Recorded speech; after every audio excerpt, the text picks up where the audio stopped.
Excellences, Mesdames et Messieurs, Excellencies, ladies and gentlemen, as we conclude the general debate, I extend my sincere gratitude to all the member states for their active participation in the debate.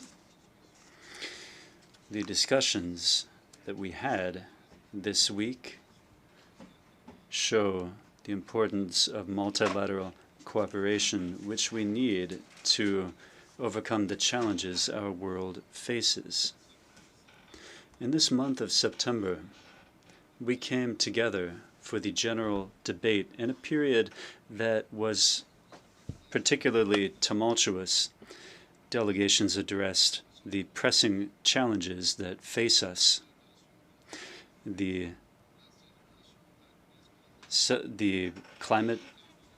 crisis of climate change, the Sustainable Development Goals, abject poverty, and a global international financial architecture that is ineffective, persistent gender inequality, and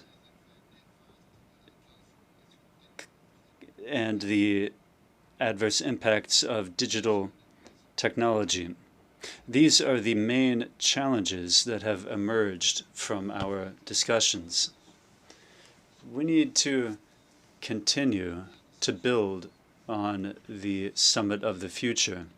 This summit was marked by the adoption of the Pact for the Future and its annex, which aimed to revitalize our multilateral system and international cooperation. The Pact for the Future and the Global Digital Compact and the Declaration on Future Generations appear as a solid promise to galvanize our efforts toward the achievement of the 2030 Agenda for Sustainable Development. Our Pact for the Future essentially aims to address the challenges that are impediments to international cooperation and have been for many years. These challenges are what make it problematic to achieve solutions, which can be achieved through this agreement and its annex. I call upon all states and stakeholders to work toward effective implementation of the Pact for the Future and of its annex. My office has also instituted an awareness-raising program in this regard to be applied throughout the 79th session of the United Nations General Assembly. We stand ready to receive any advice or any assistance to facilitate our actions. ladies and gentlemen, while we are meeting in New York, violent conflicts are raging in Gaza, Lebanon, Sudan, and Ukraine. This is unfortunately not an exhaustive list of the conflicts and crises affecting member states of the United Nations. In the last few days, the world has seen an extremely dramatic escalation of violence between Israel and Hezbollah in Lebanon. That escalation risks causing war in the entire Middle East region. As we speak, peace in the Middle East is hanging delicately on a shoestring. There is pervasive tension and uncertainty in the region. Thousands of people have lost their lives. Many others have been displaced. Infrastructure has been destroyed. This must stop, and it must stop now. The world must not allow an all-out war to happen in this volatile region. We call on all parties, Israel, Hamas, and Hezbollah, to urgently conclude a ceasefire and for all remaining hostages to be freed immediately and unharmed. I also call on all those with influence on the parties to demand an immediate ceasefire and dialogue I further call on all states supplying weapons to the region to desist from such actions and give peace a chance, for no sustainable peace will be achieved militarily. Negotiations and diplomatic solutions must take precedence over brutal force. The Charter of the United Nations instructs that member states settle their disputes peacefully so as not to endanger international peace and security. As you heard me saying at the opening of the general debate, only a two-state solution based on relevant UN resolutions can guarantee lasting peace and security for both the people of Israel and Palestine, and indeed for the rest of the region.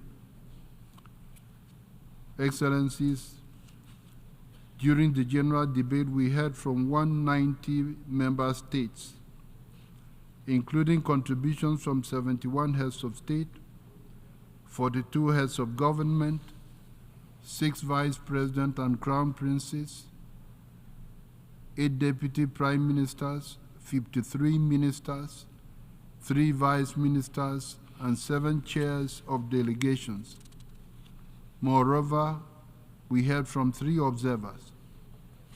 Ladies and gentlemen, during the general debate this September, it was disappointing and frankly unacceptable that only about 10% of the speakers were women. This glaring disparity speaks to a deeper issue that we cannot ignore. We must do far better on gender equality, and this cannot simply be a talking point. It must remain a priority on our agenda, demanding action, not just acknowledgement as we move forward. Excellencies, ladies and gentlemen, in my opening remarks of the general debate, I emphasized that only by working together, despite our differences, can we confront and overcome the complex and discouraging challenges before us. Only through dialogue, listening, and collective action can we find solutions that benefit all of us. The theme I chose for the 79th session, Unity in Diversity, for the advancement of peace, sustainable development, and human dignity for everyone everywhere, is not just a guiding principle, it is a call to action. The theme reminds us that our strength lies in our diversity and our ability to unite stakeholders around our common goals.